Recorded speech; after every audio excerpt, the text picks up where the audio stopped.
Alright, what's up guys? It's Jaimin. Another video once again. This video is meant to inspire, uplift, empower a lot of people who are going through maybe a creative struggle or something like that, or are hoping to get and push a lot of their work out. So I strictly made this for people not to get discouraged, but more as to encourage people and help them along their creative process and any enduring obstacles that come along the way. So let's get into it. Number one, haters are motivators. All right, so self-doubt, anxiety about doing well, just hate you're getting from other people. And keep in mind, when I say haters, I'm not saying haters as in from that group of people over there and people who wish you the worst over there. It's more of just the overall dialogue, you know? It's not so much those people are haters or this person hates me. It's more so of this is a overall a hate. What I'm hearing is hate towards me and hate toward my progress and towards my process and what I would like to see for myself. Because we can be our biggest critics. You could be the one giving yourself the most hate by saying things like, oh, why are you doing this? It's not going to work out. Why even put your time and effort into this? It's just going to end up like the last thing you worked on. And that's self-hate. And that doesn't help you progress, because a lot of people would think hate comes from external sources. It can definitely come from your own self, and it can manifest in forms of self-doubt, which could be one of the main reasons why you're not achieving anything that you really desire, because you're doubting yourself before you even start it, and you can't get your business up off the ground because you don't want to take the initiative to start it because you think it'll fail, so why even start it? All right, and now on to the next one. Oh, I remember, I just gotta say this now. The video is about mind shifting, all right? Shifting your perspective on things happening in your life. So I just had to say that. Get out the way. All right. So, number two, obstacles become challenges. Now, instead of looking at obstacles as something holding you back, something that's going to take you away from your objective, think of it as something that is a challenge. Think of it as something that you can conquer, that you can experience triumph over, as opposed to something that will hold you back or set you back. It's the mindset shifting becomes very apparent here. Maybe not so much in the haters one, although it takes a lot of integration and work to eventually see hate as something that you want to disprove, self-doubt as something you want to disprove. When I say haters are motivators, I'm really encouraging a lot of people to look back and say, oh, this person said I couldn't do it, and that's the reason I can do it. I thought I couldn't do it, and that's the reason why I can do it. And that's how you shift the perspective there. And with obstacles becoming challenges, what you're doing is you're turning blockages that said you could never be here, you could never be successful, and you're switching that around and saying, I'm going to be successful because over here I said I couldn't. This obstacle is apparently a reason why I won't be successful, and this is what I'm going to get over. So it's all about turning your excuses into challenges, and then once you beat them, they become accolades and achievements, and you become even more self-invigorated and feel vivacious and happy that you were able to achieve that.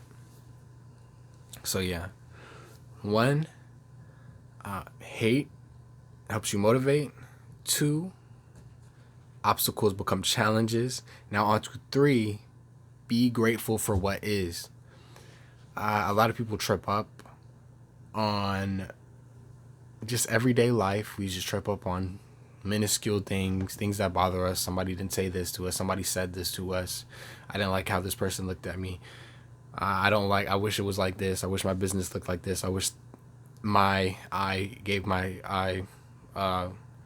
performed in this way, or yada, yada, yada. But you gotta be grateful for what you have. If not, then you won't really experience any more blessings. You won't really know where to start when it comes to being grateful and appreciative. You won't be able to be appreciative of the little things, and then slowly but surely, oh, now you're appreciative of like where you're at. You can't just be appreciative of, oh, I have $1 million, if you were not appreciative of that one single penny that you invested in your business to get it up off the ground.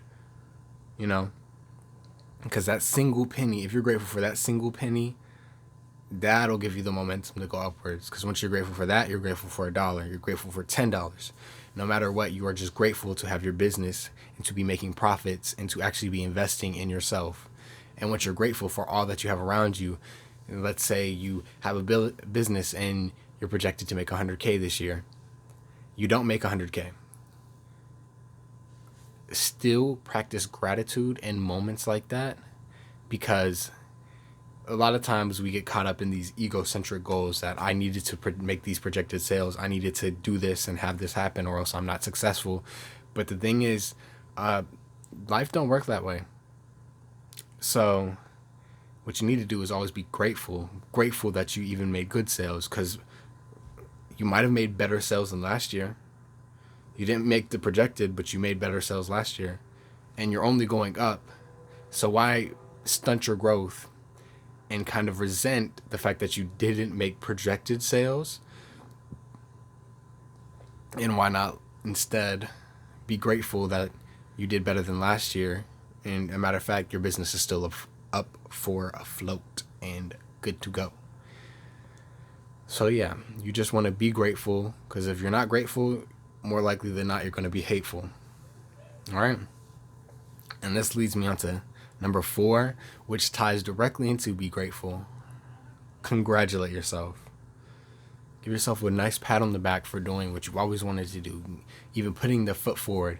You may not be seeing the results you want to see right away, but just starting puts you in a really good position. And that's all that matters, is as long as you start and as long as you put yourself and your intention and your focus into what you want to be doing, then you are A-okay. You are good to go. Number 6. Actually, whoops. Number 5. There is no number 6. Sorry about that. Keep the vision close.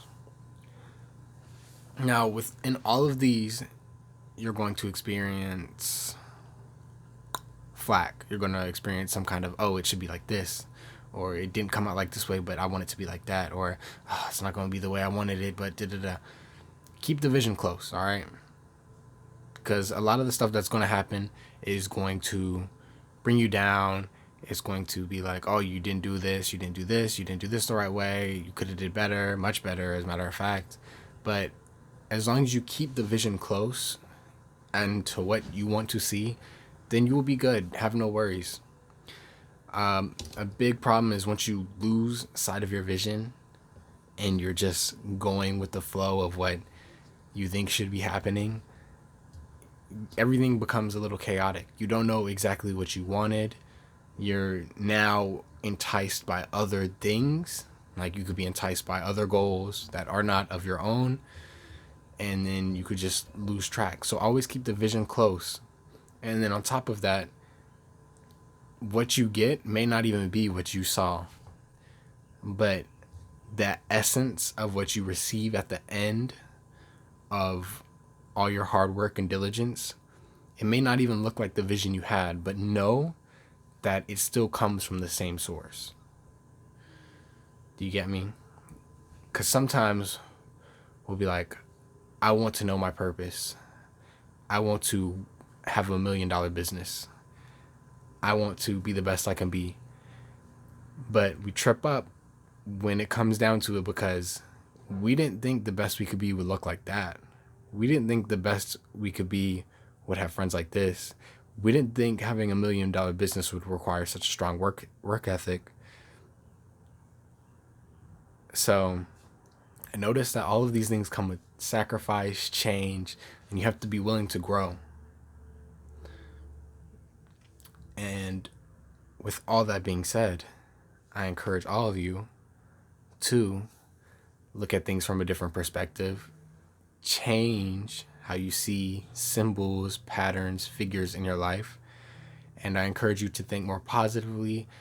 And I encourage you to keep the vision close and develop a vision for yourself, a personal mission statement, and set your sight on completing that task and bringing it to fruition for others to see.